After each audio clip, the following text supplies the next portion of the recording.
Now then guys, really exciting day today. This is our first online product review from Ross Jackson Golf. My name is James, I'm one of the PGA assistants here. I'll be looking at the Cobra products that have come out recently. That includes the DarkSpeed LS head, we've got the DarkSpeed Max head, we've also got the X head and the draw bias head. So lots of brand new driver heads coming out from just Cobra, which over the years have really developed, really brought out some products that are challenging those sort of bigger boys up on the tour. So today, like I said, we'll be looking at the drivers specifically. We've also got products such as the new irons that are to come. They look brilliant considering that they're sort of a forgiving iron, probably aimed towards the slightly higher handicapper, but they have not discredited the finish and the quality and look of the product. Haven't given it a hit yet, but it does look fantastic. We've also got the fairway woods. That includes the 3 woods, the 5 woods. Today we're going to stick with the driver. Like I say, we've got a few different model options. We're going to sort of talk you through what they're all about, what they kind of consist of, and what sort of technology Cobra's putting into this new product to get an upper hand on the other guys and also on their previous products. Sticking with the DarkSpeed, obviously they're always focused on speed. We've had the speed zone, the rad speed, sorry, and now obviously the DarkSpeed. So we're seeing this sort of like evolution of them trying to build speed, whether that's off the faith or allowing you to swing the club a bit quicker. But they've got plenty of options for all different types of golfers. We're going to have a look at what each one does and give you a run through the numbers.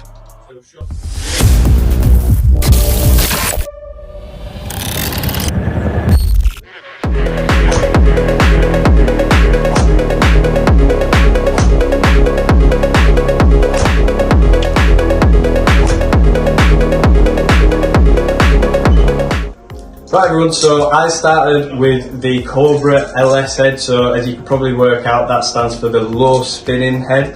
The reason why I started with this is because I'm quite a high spinning player when it comes to driver. So in terms of fitting the club to me, this is probably what I'd find myself in. Slightly heavier, firmer shaft, but I use the same shaft throughout just to show you a direct difference between each of the heads, because that's really the important thing that we're looking at today. We've got some numbers up on screen from when I hit the driver.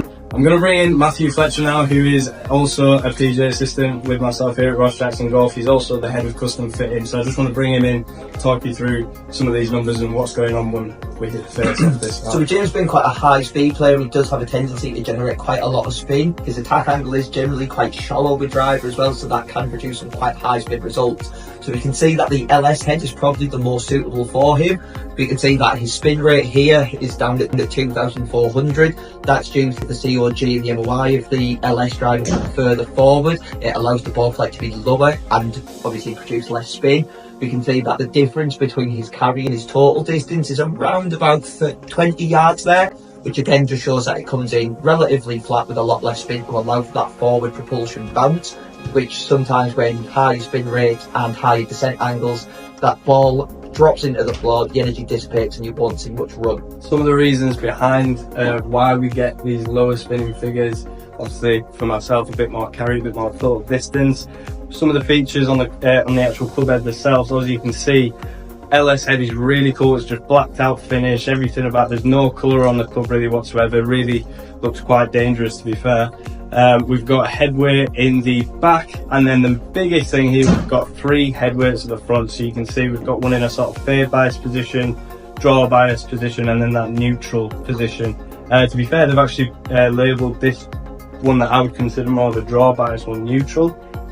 It's more towards the heel of the club. Stereotypically that would be sort of the draw bias thing, but you can see they've labelled it neutral.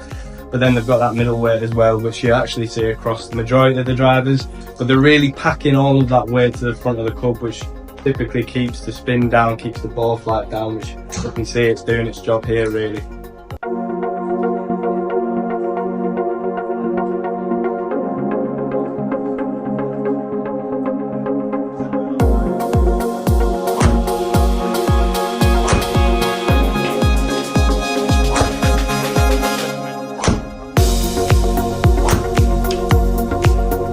Right, and then obviously we hit sort of Cobra's main selling point. This is probably the product that your majority of amateur golfers are going to walk away from the shop with. That is the DarkSpeed Max head, so offering a bit more forgiveness, you would normally say, compared to the LS head. We'll just get Matt to jump in here with some more numbers. Yeah, so you can see like James's peak height here. So with the LS that we've just shown you previously, his peak height was around 115. So the peak height's jumped up to 130 foot, and because of this, his launch angle's actually jumped up from around 13 degrees to 14.4. Now that might not sound like much, but when the launch creeps up too high, especially with high speed players, the energy transfer is transferred into hitting the ball upwards as opposed to forwards. Now when that happens, you can see that ball speed reduces, ergo smash factor reduces, and his distance, which was 203 totals, actually dropped to 280. So it's a 23-yard loss in distance just from changing the head, which is why it's so important to come get fitted, try all these different heads for yourself to find one that actually works for you. Yeah, of course, like I mentioned, I use the same shaft wrap, so this is really just a direct head comparison. Now granted, when it comes to testing these kinds of clubs, I have to hit the shots. I'm not always going to be on top form. I hit a few wayward ones this morning, so actually I was testing the forgiveness without really trying to. We can see we've got a few wayward ones, but to be honest, some of these, even the sort of further afield ones, did actually feel like they were going to be off the planet. Now we can see there's not loads of forgiveness, but then never forget that you're the one hitting the club, so there's only so much this club head can do, and actually it felt pretty receptive of the entirety of the face. The other thing to touch on here as well is it's a draw by his head, and we can definitely see the influence of that. James's path is actually quite neutral, so you can see that the face is getting short even though his path goes actually left as opposed to right, and you can see that his miss tendency has become more left due to the peripheral weighting in that driver head. And like we mentioned with the LS, obviously it has a different weight configuration in the head. We have that back weight still, we have the smaller front weight, but now we've gotten rid of that top sort of fade bias weight, and that neutral weight that they put sort of in here, which I described as sort of a draw weight. You can actually see they've got a draw weight in this one, which is much lower down the head. Now again, something I maybe should mention in the LS head, all the weights are sort of different, so they differ from like 12 grams to 3 grams. Now you, the golfer or your custom fitter, can change those weights around to suitable to yourself basically. I've currently got the 3 gram weight in and the 12 gram at the back. 3 gram in the draw bias. So it's not going to affect it massively, not as much as if you put that 12 gram weight in. However, you can see it's still having somewhat of an effect on the end result.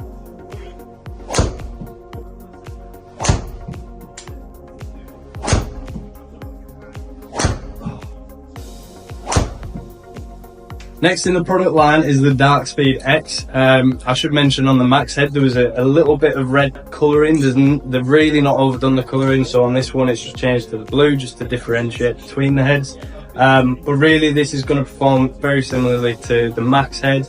It's now just no longer giving you that draw weight option. It now remains in the centre, and as you can see the numbers are pretty similar, wouldn't you say? Yeah, they're definitely similar. The only thing that is different, obviously, even though the launch is relatively the same to the previous model, his peak height has gone up to 147 foot. So again, the further weighting at the back of this driver is actually allowing him to hit it higher. Now for James this isn't optimal, but for the golfer that struggles to get the ball airborne, this could be definitely a great option for them to try. Obviously you can play in a parkland golf course or similar. If you need to try and carry it over trees and you don't have that ability to hit that ball quite high, this is something that's going to allow you to potentially do that. I was going to say that's probably the most common shot for your average amateur, is really getting the ball up in the air. So another great option. So yeah, ever so much for watching. It's been great to do our first proper in-depth club review here on the Ross Jackson Golf YouTube channel. If you can share it around, get us in, get obviously the product in your hand, come for a custom fitting, all those fantastic things. And like I say, we've got many more products coming in this month of January and February to show off to you and show how they're going to be working, whether it's on the track mount or on the course. We look forward to giving you some more content. Thanks very much, we'll see you soon. Right, we'll get going then. Okay. Well, hello, ladies and gentlemen. Oh, Jesus. That's staying in. That's staying in. Right, everyone. So.